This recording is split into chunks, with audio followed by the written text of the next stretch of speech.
feel like a rock star here? Hey, Greg, Hey, I'm what? just going to ask you, but if I think of something that... Absolutely, dive in. Should I just say it to you and then... No, dive out. Just scream out, saying, "Greg, because you've heard these stories. I'm new. Okay. I just know about baseball."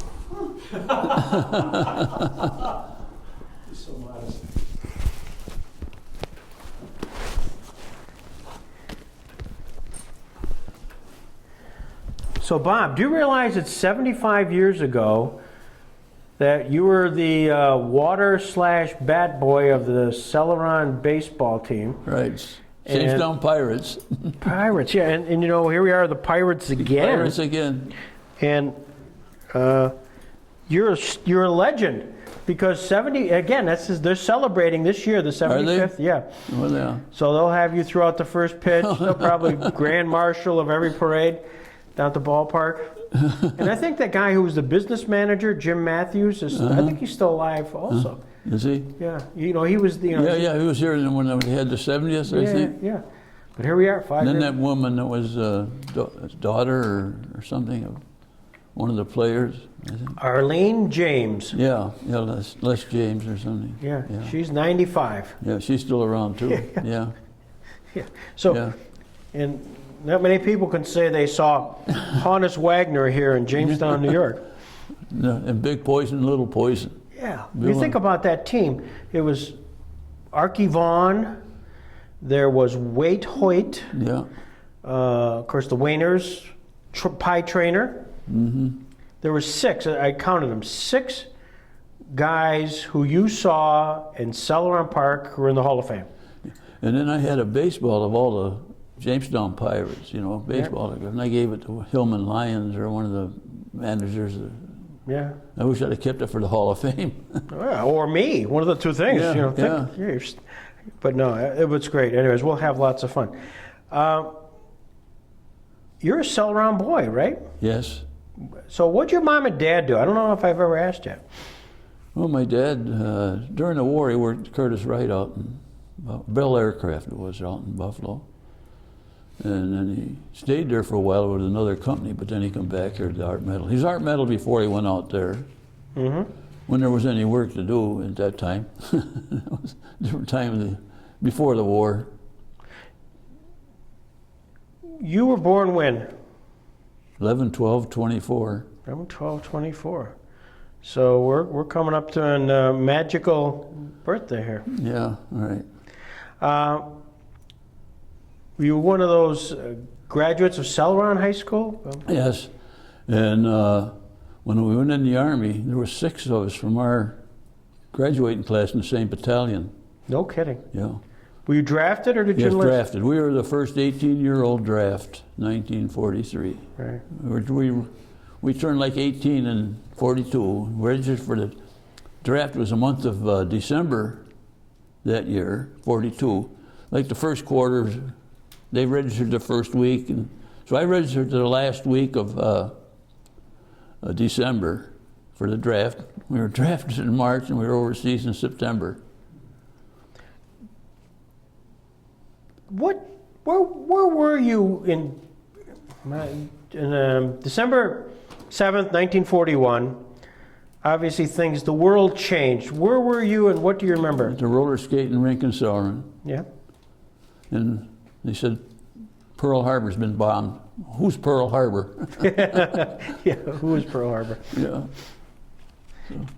Did you get a sense that might change things was there a kind of immediate reaction? Well, my guidance counselor in school told me if I didn't step up my studies, I'd probably be having to come back for postgraduate for something.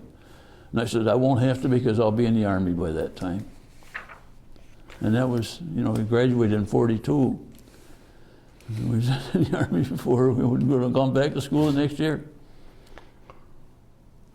Was there a sense of obligation at the time that everybody would be joining the Army? Oh, yeah, yeah. My friend wanted me to go with him and join the Navy. We were 17. He did, but my dad wouldn't let me go then. He wouldn't. He said, you can't go now. You're going to have to wait for the draft. Mm-hmm. So, He wouldn't sign for you? no, not at that time. But And then give me a little bit of as you signed, did you go to Buffalo and then? We signed here, we registered here, and went to the Armory down in Brooklyn Square. There was the Armory. We went there for blood tests. And then March 2nd is when we were drafted. That's when we had a week off. And March 9th is when we left here. 53 of us in the first 18-year-old draft left Railroad Station for Fort Niagara. So you're in the first team. I mean, First, yeah. wow. And our outfit we were the first 18-year-old draft and the last 34-year-old draft. There was no more drafting for 34, age 34 after that. Right. So our outfit was mostly 18, 19-year-olds with a few 30-year-old ones in there. And I bet they were happy to be there. Yeah. when we went to Indiantown Gap, we got a platoon sergeant. He said, "Oh boy," he says, "I got a bunch of boys that are 18. He says, "I won't be going overseas for a year." Well, he missed that by a few months. Yeah. So what'd you do at Indian Gap? What was basic training like? Well, when we got down to Indiantown Gap, we had a march from the train station to the camp, and all we saw was tanks. So we thought we were in the tank corps. But as closer we got to the camp, there was 2 ships built on land. Really? And we trained for loading and unloading ships. So that's where we ended up in the port battalion. What was companies then? We were the battalion, and then they broke us up into 4 companies. And there was 16 from Jamestown in my company. Wow. With my cousin was one of them.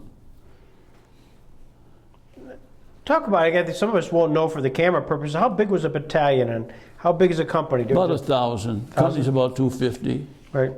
We had there were 9 sections in the company, 3 divisions, 3 platoons. And we were the 2nd platoon.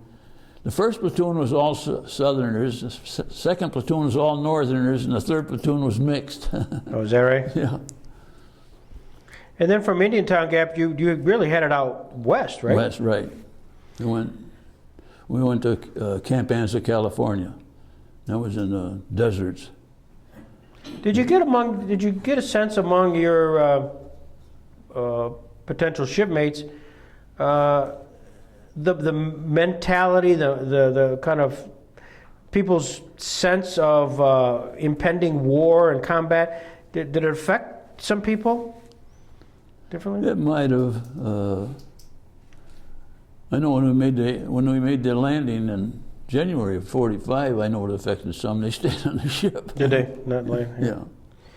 You tell a story in Raleigh's book that you recognize that some of the wounds were mental and not physical. One day, a guy walked off a ship in Long Beach, grabbed a bicycle, and tell the rest of the story. Yeah. We were in training unloading ships in Los Angeles Harbor, and this hospital ship come in with wounded veterans from Guadalcanal and that, and they had. Well, and we got on this ship, and there was these staterooms, blood all over the walls, and I mean, it was just a disaster. And this one guy comes running down the gangplank, and he sees a bicycle. And he runs over and grabs that bicycle and drives it all around the warehouse. He's happy as he ever could be, They finally had to stop him, take him away. I mean, it was just, we've seen too many of them. Did that impact you, just to see somebody kind of go off the edge? Yeah, we knew what was happening if anything would happen to us, Yeah. Then where'd you go? You ended up in Australia. Well, from Camp Anza, we shipped up to Camp Stoneman, California, and boarded ship there to ship overseas. And by the way, Camp Stoneman, I'm going to stop you there. Camp Stoneman was named after General George Stoneman, who was born here in Chautauqua County. Oh, yeah. And he became a governor of California. It has nothing to do with anything, but that's just... Well, we boarded the ship, and when we sailed under the bridge in San Francisco, then everybody says, well, we'll see the Golden Gate in '48. That's what we figured we'd be over there 5 years.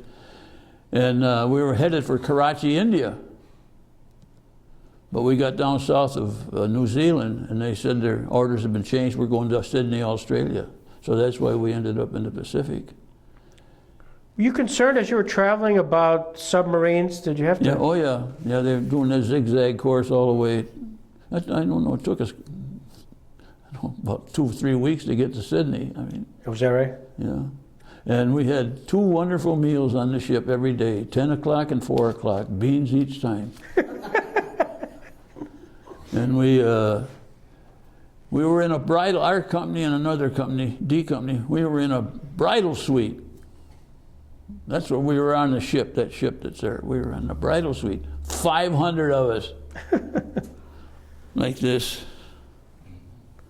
Piled up. So you got to know each other, huh? You couldn't lay on your back and bring your knees up Oh my gosh. because you'd hit the guy above you. That got pretty close. Yeah. So what'd you do in Australia? Not much. I mean, we just a little bit because we weren't there, and then I had celebrated my 19th birthday there. That's what. And then we shipped out and went up to Milne Bay, New Guinea. Did you? This may be a story for this in Australia or other places, but when you had downtime or rest time or liberty, Yeah, and we'd go into Sydney. That's all we could do. yeah. We wouldn't- Any stories in Sydney we should know about? I think on my birthday, I got a little inebriated. Got on the train to head back to camp, and I never got off for a day, I guess. That'll be the only thing I know about Sydney. I don't know if the picture probably looks like your birthday picture. No, that was up in the jungle somewhere. Well, it could have been. It set the scene. Then you're off to New Guinea. Uh-huh. What was your on ship? What was your role there on ship? Unloading and loading them? Was there? Yeah. Yeah. Well, we'd be just unloading, unloading whatever was on the ship to get it in the harbors. What kind of ship was it? Describe the ship.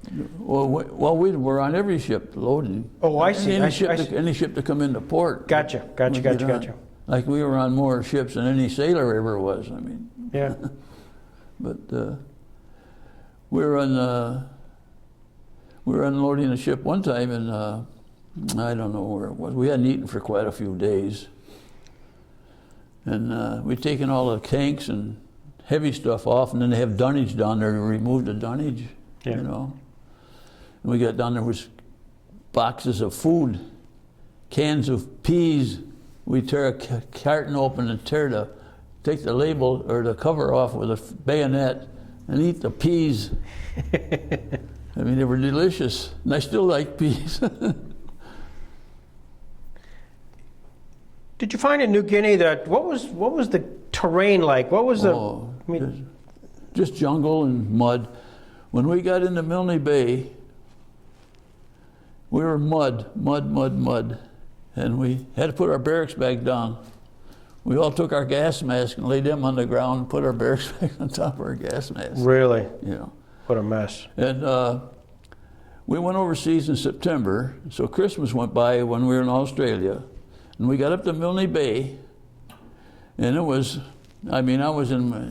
in February, and I was in my shorts. It was hot. We had a mail call. We hadn't had any mail call for things, and we got packages for Christmas.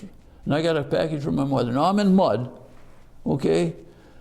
I'm in my shorts, about 100 and some degrees. And I get a package from my mother, and there's a shoe shine kit and a sweater in it.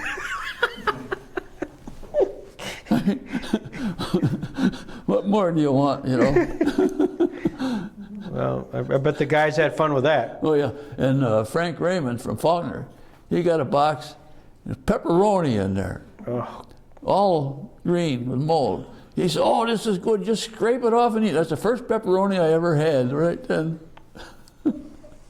Did you get sick? No, not on that. Oh my gosh. You then from New Guinea, what was your next port of call? Well, we were in New Guinea. We were in Milne Bay and Finch Haven, New Guinea. And then after that, we shipped out of there, went to Cape Gloucester, New Britain. That was the second one. That was the same way. It was just jungle and natives, and when we were in either Finch Because Haven. yours, you would get visits from Japanese bombers, wouldn't you? Oh yeah. It's 2 or 3 o'clock every morning. We had a piss called Charlie. Piss call Charlie. Just a reminder that they're there, huh? Right. And Right. was the whole idea at that time just to disrupt sleep? I mean, Oh yeah. You could depend on it, and it got so that you'd hear three of anything, 3 bangs, bang, bang, bang. You'd head for cover. And somebody get up during the night or something. They go to the latrine. They'd slap down 3 covers. Geez, everybody'd get out of bed, run all over the place. And there was nothing going on. oh man. So that was the action you saw in New Guinea. A lot of bombing. Yeah. Wasn't it there that that whole Van Dyke Underwood story came to be? Right, in Finch Haven. That's where that come. We were loading the 1st Cavalry. They were going to invade the Admiralties. And Dick Raymond, a friend of mine, he hollered, "Hey, Swede!" And that was Swede in the Army. And come down, I want you to meet Van Dyke Underwood. And I went down, I met him. He graduated with Dick from high school, and he was shot 3 days later in the Admiralties. And then that Roland Swanson, he was in the Seabees, and he mentioned him in the same book that he saw his grave marker in the Admiralties. And right now, his grave is about 5 or 6 away from my in-laws' grave up in Sunset, up in Lakeview. Oh, is that right? Van Dyke Underwood, yes, it's about 5 or 6 graves away from my in-laws' grave. One of Raleigh's book, again, you had some great, maybe not normal, but the food, I suppose, was typical of Army operations. It was filling but not memorable. We had periods of eating sea rations, but most of the time we had cooked food and decent meals. Of course, a typical American fashion, we always had to be supplied with beer, the mother's milk of military. One day when the beer ship came up from Australia, we went out to unload it. And then you found crew members. Tell that story.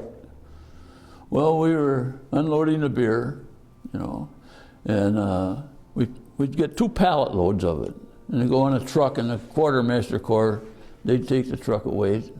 So I went down, and I was with one of the drivers, and I says, I'll just go with you in the truck, and we'll take a pallet load to my outfit and a pallet load to your outfit. He says, that's fine, sounds fine with me. So we did that. And then, the ship was unloaded, and commanding officer of the port come to our company and told us, he said, that we had a shipload of beer come in here for this area, and we expected to lose 1,000 cases. He says, but 10,000 is too many. That was the end of that. Mother's milk, okay. After New Guinea, and you went to New Britain. New Britain. That was the same as New Guinea. I mean, it was on the day-to-day life, it just must have been hot, muddy, Oh, yeah. muggy. Well, Mosquitoes, did you have that? I had a heat stroke at 122 degrees at 8 o'clock in the morning. I was in the hospital for 2 weeks. Oh. So, it was 122, 8 o'clock in the morning. Must And have been. I was out. Yeah. I was out. Did your mother and dad know what was going on with you? Did they were able to follow the? Well, my cousin was in the same outfit. He got a letter one time from his mother and says, "Is Bob still with you?" His mother hadn't had a letter for a while. So I had to write a letter right then, I guess. Yeah. So you were in New Britain for about 6 months, and then you got orders to go from there to the Philippines? Yeah, we had for the invasion of Luzon. we went through the Admiralties first. We went there, and then we loaded on the ships, and 800 ships, I think it was, in the convoy. And they thought we were, the way they were going, they thought we were going to go to Formosa, but they turned and went down south to Lingayen Gulf. So it really was a surprise to the Japanese, wasn't it? Yeah, oh yeah. They were, well, we hit the beach in Lingayen, and that night they come in from behind us, some of them, but I don't think any of them got ashore. I mean, I know the worst thing I saw was the next morning they come in from a Navy ship. They come in with an orange crate. Some Japanese had gone up an anchor chain and blew himself up, and they brought in this orange crate, dug a hole, buried it, and put up his cross with 5 sailors' names on it. I mean, that was something, you know, right there. How did your operation actually work? I mean, when you'd land, you'd come on shore, then you'd set up a base? Yeah, and then they'd bring barges in from the ships, and we'd unload them. And they couldn't, in Luzon, they couldn't get all the way to shore. We had to go in the water to the ship, or to the barge. And we were unloading barge loads of 50-gallon drums of gasoline and that. And they'd dump them off, and we'd have 2 guys that had to pull them in the tide up on shore to roll them up on shore. And I mean, that's how we. And what did you have, trucks? I mean, how did you load this? I mean, how did... No, not when we brought it in there, just stacked it up. Really? On the beach. But it was physical, manual labor. Oh yeah. Oh yeah. Wow. And then from there, you found your way to Manila. And we went, well, we went down into the Pasig River, and there was 12 of us down. I remember that. We were on the shore of the Pasig River, and this officer come around, you better separate here. He said, you get machine gun fire from across the river there if you don't get out of the way. So we kind of abandoned that place for a while. That was a hot area, wasn't it? Oh yeah. And well, the thing that happened to me was like 5 years ago when that my wife was going to have her hair done on a Saturday, 1 or 1:30, and they called her in the morning, said, we can take you at 12 if you can make it. So she asked me, if she's on the phone, she asked me if I could, and I said, well, in the paper this morning, there was a thing that the Greek church was going to have a chicken and biscuit dinner for all veterans at noon. So I said, I can go there. I can go there. So I took her to the hairdresser, and when I got, of course I was a little late then getting in there, but I was in the church and they were having speech, but I got there just in time for the last speech, so I probably was lucky that way. And then they said we're going down to Fellowship Hall or whatever and have our dinner, and they had down there like 4 rows of tables, you know, long tables, and a fellow was sitting down near the end of one of them, and I sat down across from him, and then behind me some woman sat down. I didn't know it until after I got up.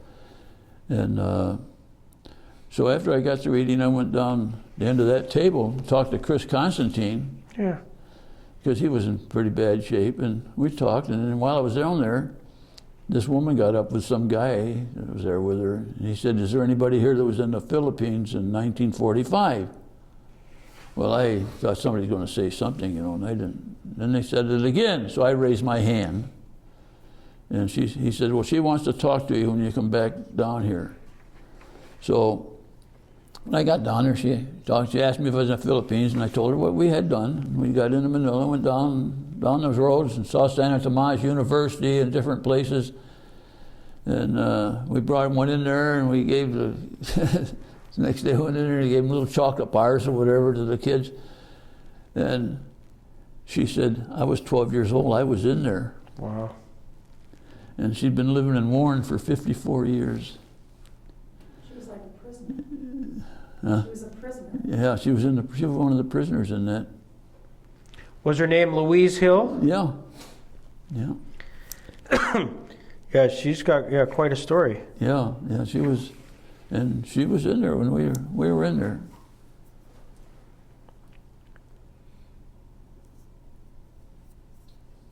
you actually saw General Douglas MacArthur. Yes. Tell that Yes. story. I was on guard. I was for relief. And I was walking with the sergeant of the guard to the post I was going to have. And we were probably from here to the end of the wall down there from the guard position. And this Jeep pulls in there. And it's the exit gate. And the guy I'm going to relieve, he says, "Halt! This is exit. You got to go down to the entranceway down there, a couple blocks away down the street." He says, "No." He says, "I'm going to come in here." "No," he says, "you're not going to come in here." He says, "This is the exit." And General MacArthur says, "Sergeant," he said, "that's the exit enough times. Let's go down where we can get in here." So then they left. I was that close from having to stop the Jeep. We had another bad one happen on that we just passed, the guard post I just passed. One time at that post, there was a fence. And anybody that come in the Navy, they come in with boats, little boats, guys come in. They'd get off down there past the fence and go up. This one boat comes in, and this Navy officer gets off, okay, inside the fence. And I can remember this guy's name, Denby from Oklahoma. He said, "Halt, you can't come here, you got to go on the other side of the fence." No, this is where we're going." "No, you're not going here." So these sailors on the boat, whatever. "Let's get on the other side. We only got to go 3 feet here." We're on the other side. "No, we're going to go through here." And Denby said, "No, you're not. This isn't for you to come through." And this officer said, "Go in your hat." Denby shot him. You're kidding. No. Wow. No, we never saw Denby again. I mean, they just put him in some other outfit somewhere. But I mean, that was it. I just went by that guard post. Long time, MacArthur, you mentioned a story, and I'm trying to think here. We were in Manila in an unloading area near the river, bringing supplies ashore, and he drove up in a Jeep. The Jeep came in the wrong way. It was supposed to go in another driveway. A guard from our outfit stopped it and ordered the driver to turn around. Yeah. Remember what happened next? He turned around after a little while. I mean, it took some time, but the driver kept saying, "Well, we can come in there. I got General MacArthur here." Right. "Well, I don't care. You could have Jesus Christ there. You're not going to come in this." And then you say, all of a sudden we heard MacArthur. "Sergeant, you heard the man. Yeah. Turn this thing around and get out of here." Right. That's a bizarre story. Yeah. That's great.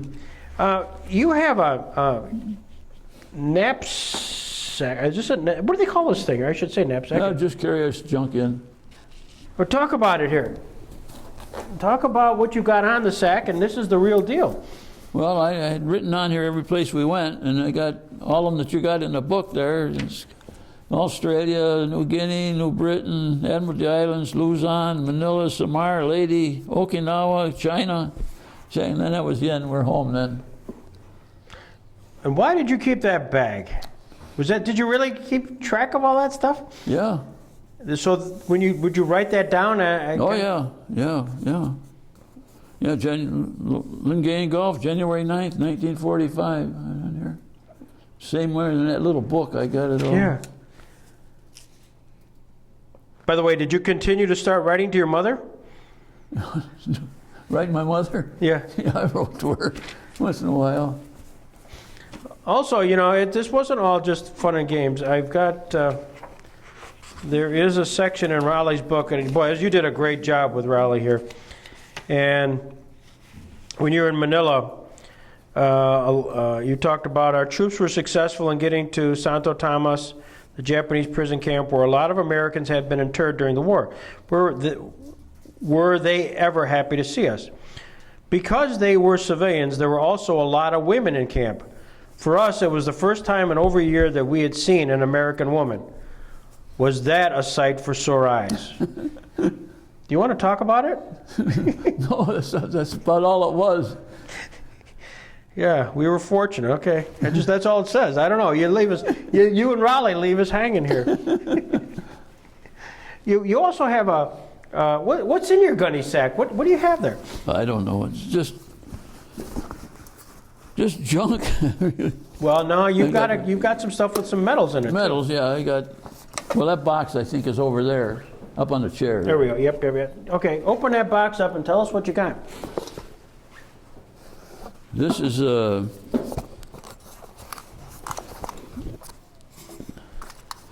this little box here. This was the ribbons we got. Our dog tags, my dog tags, and the ribbons we got. This one was a Pacific ribbon with our 4 battle zones and our arrowhead for an invasion, and a good conduct medal and victory medal and different things. But I had them, and then 40 years later, we got the real medals, and they come in these boxes here. Wow. And but I don't know, these had the whole medal on them. Like, well, of course we got them from New York State too, you know, after, but I don't know where.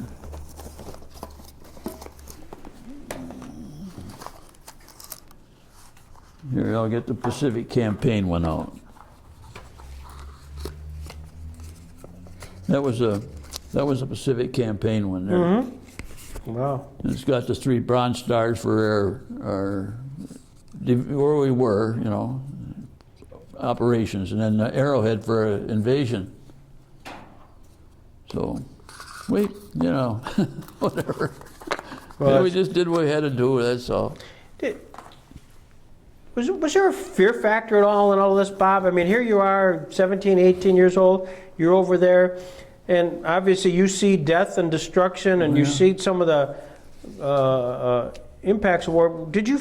It didn't hang on. I mean, no, it was there, but, you know, we lived with it. That's what it was. I got a pillowcase from Indiantown Gap. There we go. Yeah, let's see that. U.S. Army, Indiantown Gap, which is near Carlisle, Pennsylvania. Yeah, right. Yeah. Right. I mean, Is that a story about when the Well- atomic bomb was dropped? who? About the atomic bomb? When we were in Manila, I was, we were loading and unloading ships or doing different things. And one night I'm on the radio, ship-to-shore radio, telling the barges where to go on the river, you know, with what load they got, ammunition or oil or gas or what pier to go to on Pasig River. And it was about 2:30, 3 o'clock in the morning. And wasn't much going on. So I turned the radio, and I got an Australian radio station, and they were playing music. So I listened, you know, I listened to a little music there, and then all of a sudden they said, we're interrupting this program to tell you the news that the United States has dropped an atomic bomb on Hiroshima.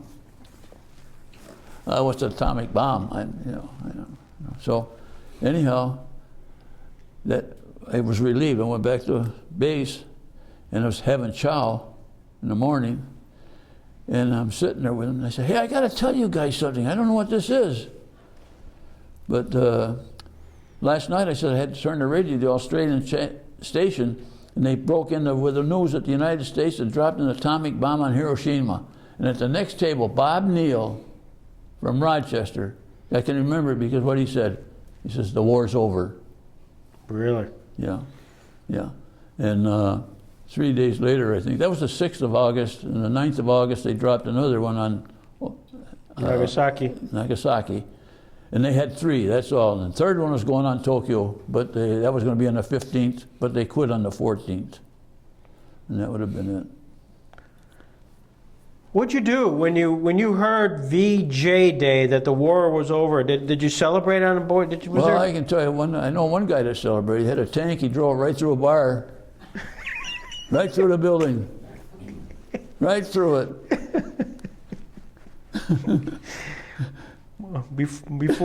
Before or after he was celebrating? Yeah. Well, you know, we were in training to invade Japan. Right. We were in training. There were 6 divisions. And 4 divisions were going to hit the beach, and 2 were going to stay back. You weren't going to know what 4 were going to hit the beach. You got there was going to be Operation Olympic, 10-10-45, and of course they dropped the atomic bomb. But when we were in the training, we had high-ranking officers come from the Navy, Air Force, whatever, telling us what they were going to do. So when we hit the beach, and every one of them, you know what the last thing they told us? We expected to lose 100,000 of you. And 1 million Japanese will probably go. So I don't know, it was better the atomic bomb or the other way, I guess. Well, what's your sense today when you look at back, and there's always that discussion of Harry Truman's decision to drop the bomb, and the rationale was to save lives. Well, no. When our group was on a trip one time, and we were down in Washington, and we went to the we had a park way back, and went to the White House. And when we were walking down toward the White House, there's a group of people there talking about how lousy the United States was to drop an atomic bomb and how it did everything bad. Well, down beyond them was a guy with a card table with the atomic bomb stuff on it. So I went down to talk to him about it, and I said, "Thank you, for whatever happened, because we're here." Right. And when I come back, walking back by, some woman at that table where the atomic bomb, she says, "You're no good thinking anything about that the atomic bomb was any good." She says, "The best thing that ever happened for me is I don't care what you say." Well, she followed me back with her guy, I don't know if it was her husband or what, another guy, all the way to the bus, telling me how bad I was, saying that the atomic bomb was good. She didn't know this story about anything. And we got back to the bus, and before I got on, she says, "You're going to go to hell, mister."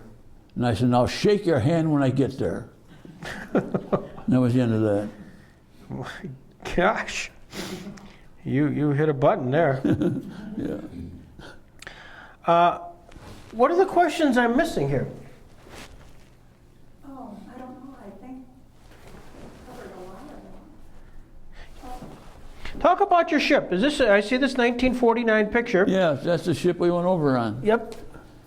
And during the war, it was USS West Point. Okay. And that when we went somewhere down in New Jersey. We went someplace. We went by port, Philadelphia port. And that USS America's anchored down there. After the war. Huh? After the war. Yeah. Well, this is just a few years ago. It was anchored down there. So they turned luxury liners Yeah. into Yeah. warships Yeah. during the war. It was the USS America before the war, and then when the war, they made it to West Point and used it for transport. That's why when you were in the bridal suite, you couldn't have got any better than that. The best thing there was. But, when we went from, when the war ended, they sent us to China. Yeah. And on LSTs. Mm-hmm. And on each LST, there was 12 of them. They had these things on the side of each ship.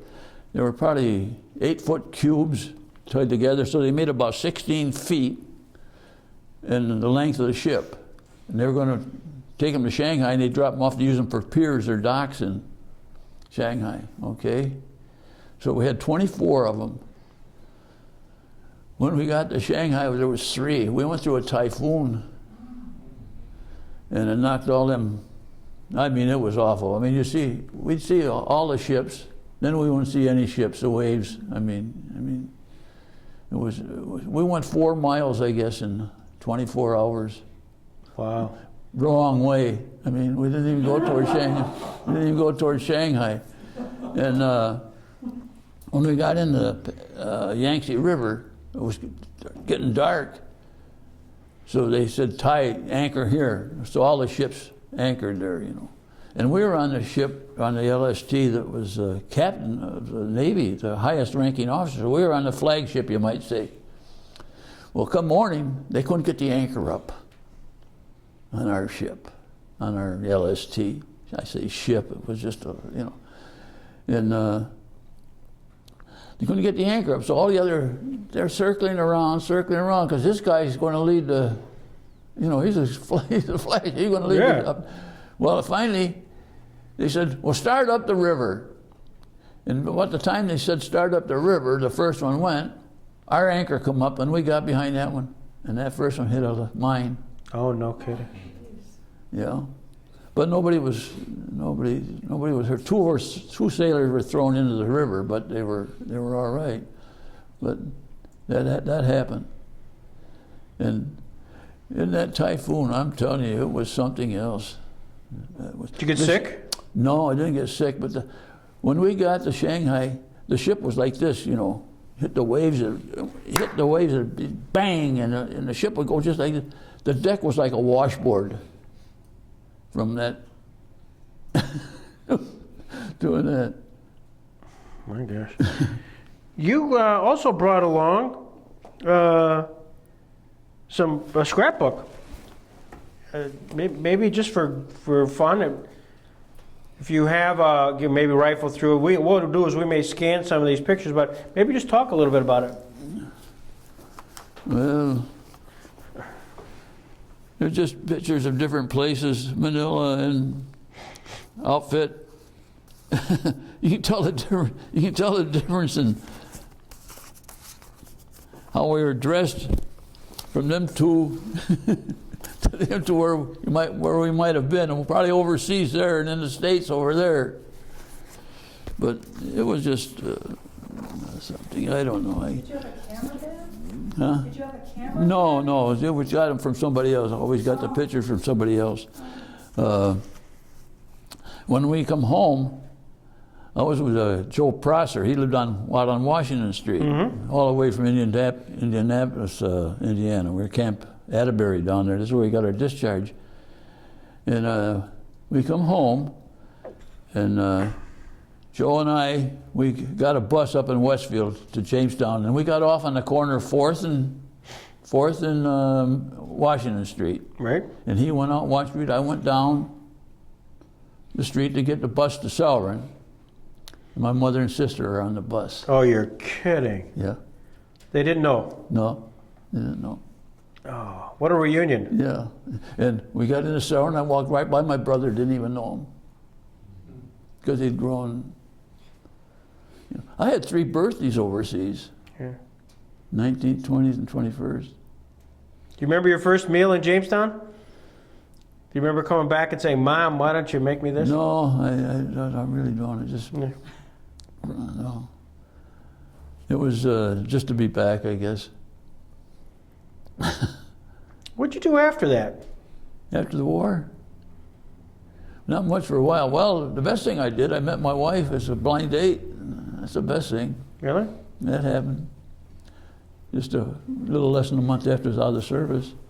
A friend of mine and his girlfriend said Dorothy was coming home from California. Probably Bob could go out with her that night. And that was, we got out in January, out of the Army in January. And I met her in February, and we were married in November. Love at first sight? It must have been, because it just happened. I mean, I never seen her before, you know. Right. I know her sister, but Right. I never knew her until then. Yeah. A little over 64 years of it. Two nice daughters. Yeah. Then after that, got a job at some point? Well, there wasn't much jobs, but we did. A bunch of us got a job up in Durham, Right. up on the airport, Right. and one day we went out there, and a guy had a bottle of whiskey. You know, and they're going to work, and he's drinking. And so we went there, and they went in the restroom, and the guy's going to fire us off for going in the restroom. He said, "Well, you're going in there to have a drink." We're not going in there to have a drink. We're just going to the restroom. But this one guy, he had to get rid of him, I guess. Yeah. And then we went to, well, I was in the Postal Service. I was an acting postmaster in Selwyn, but that didn't last long. I got out, and then I went to work in the sheet metal, you know, working manufacturing XL metal, and Arnott, and then Adenlock. So it was all mostly in the It was And Adenloch was the longest. That was almost 30 years. Is that right? 30 years. I think it was I was president of the company for a while. And in '82, while I was president, my wife had cancer. She was in Roswell, and my youngest daughter had her problems. Mm-hmm. And I just said I couldn't do this job anymore, going to Roswell and whatever was going on. So they got somebody to take over. And that was '82. Well, then in '88, they come in with some hatchet men, to get rid of this one they brought in, I guess, or something. And then one day, the guy that's hatchet man that come in there, he'd been in New York the day before, and he called me in his office at 5 of 12, and he asked me, I was at the meeting yesterday in New York, and the head company want to know when you're going to retire. When are you going to retire? And I said, geez, I don't know. It's probably going to either after 30 years here or 65 or whatever. I said, I never really give it a thought except for that. And he said, well, they want to know. And I said, well, you got any time for it? He said, well, I got to call him back, he says, this afternoon and tell him what you're decided on. Geez, that's an awful short notice to try to figure anything out. He says, no, you can let us know. I said, well, I won't come back after lunch. How's that? So that was the end of it. Yeah. So. And now you've been laminating photos and making people happy? Laminating and cross-stitching since then. Cross-stitching, and yeah. we got a big one coming up here. Jim Leland might be here this summer. The former Tigers manager who played in Jamestown. Oh yeah. So we're working on him right as we speak. So we'll be in touch. You still got one more in your system? Do you think you can do one more? Oh, yeah. Cross stitch? Yeah. Yeah. Yeah. You can do it. Okay, well, he did such an incredible job. Funniest thing that happened to Bob Olson in the service? Well, they do what? Funniest thing. A funny incident, something that might have... Greg, you probably didn't ask that question, but here's something that you can't believe happened to you or to somebody else. Sort of, the tank going through the bar, that's going to be right up there. Funniest. That story you told me yesterday, What's that? but you said it's a little bit crude. Oh, when we were going into Sydney Harbor when we went overseas, there's that bridge in Sydney. Everybody knows that bridge. Well, as we're going up the river or whatever it was, the captain on the ship, he's telling this is this and this is that and this and that. And then you see that girl up on the shore up there. She's waving them, she's signaling EF, EF, EF, EF. Said, we got our sailor back here on the aft start of the ship, and he's going F, F, F, F, F, F. They're going on. She wants to eat first.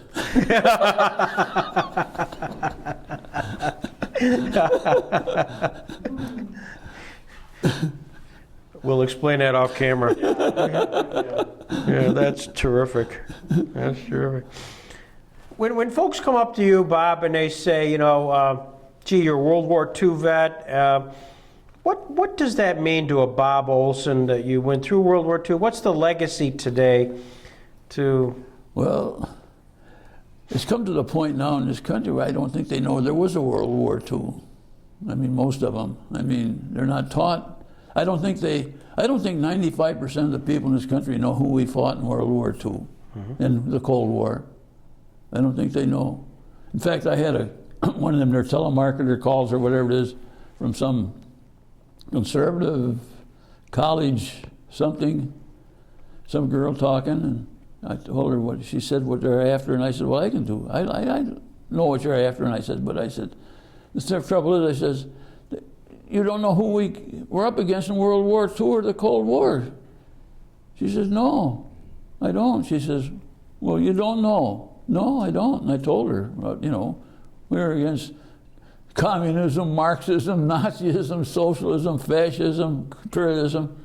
I told her, We were? And I said, oh yeah, that's what we were against. She says, no, I didn't know that. Well, you better be taught that because that's what we're turning into. And how do you change that? I don't know. I don't know. I don't know. They got too many people running around the country telling them that's the way we're going. You know, you continue to amaze me, Bob, and all the things you do, your energy level, your outlook on life, it's just remarkable. And thank you. Thank you for all that you do. Well, I don't do it. I mean, you do what he lets you do. That's the way I look at it. He's the supreme ruler, and I can do what I can do, and hope it's for the best. Did you find on ship along those lines that were there a lot of combat conversions? You know, folks who all of a sudden, I mean, there's Japanese flying overhead, there's the 2 o'clock wake-up calls. Did people get religion then? Foxhole religion? Well, I don't know. We had if you had a church service, if you could get to one, you'd go. I went to one time. Was a Catholic priest. I mean, you went to whoever was preaching, you know, and this was a Catholic priest, and he was talking, and giving a sermon and talking about different things and everything. And when he got near the end of it, he said, now you Catholic boys, he says, if you get meat on Friday, eat it, bless it and eat it. That's what he said. That's cute. That's cute. All right, questions, anybody? Ron, what am I missing here? Wonderful. I don't think you missed it. Bob, you're a rock star. Thank you for coming. Well, thank you for this. Yeah. I mean, we'll put in the background on the green screen the piss call Charlie's. We'll have. Oh no, it was sometimes it was at Tokyo Rose. Tokyo Rose? Oh, we'll talk about that. Tokyo Rose. Well, she'd call and she'd be on the radio. If you heard her, she'd be on the radio and she'd tell about, oh, you guys are over here and your girlfriends and wives are back there having a good time with all the other guys that are back there and all this kind of stuff. You know, just a bunch of nonsense. You know. But you would the radios be on? I mean, Well, somebody tell about it, you know. I mean, you didn't have it. You were lucky if you heard anything, you know. Were there newspapers? Were there? Well, not much. There was a Stars and Stripes. I mean, they come out. I mean, I got some things there from. Maybe I've got it here. I got some newspapers there from Shanghai, or Stars and Stripes, and basketball. How we played basketball or something. One of them even's got my name in it. So I mean, I don't, and I got an envelope of invasion money. Japanese were going to use in, in Australia. Two other fellas and myself, when we were in Manila, we went down into a bank. And the bank floor, I mean, there was coins up to your knees almost, you might say, and there's boxes of bills. And we took boxes of bills out, and I got sets of everything, for Netherlands, for any China and all that. Well, when we got to China, we should have kept that money because they were using that money in China. It was good. Yeah, it was good. Yeah. But we didn't have, we give it all away. And I sent a whole set back to the Bank of Jamestown here. No kidding. Yeah, I think there's an article. It was an article in the paper, and it's back there somewhere in one of them things back there. Well, there's your fortune. Yeah, I don't know. I don't know. And it was American money, it was dollar. It was all in bills. And we found that money. That was it. There was something else, but I forget. Well, we're going to end with you got to.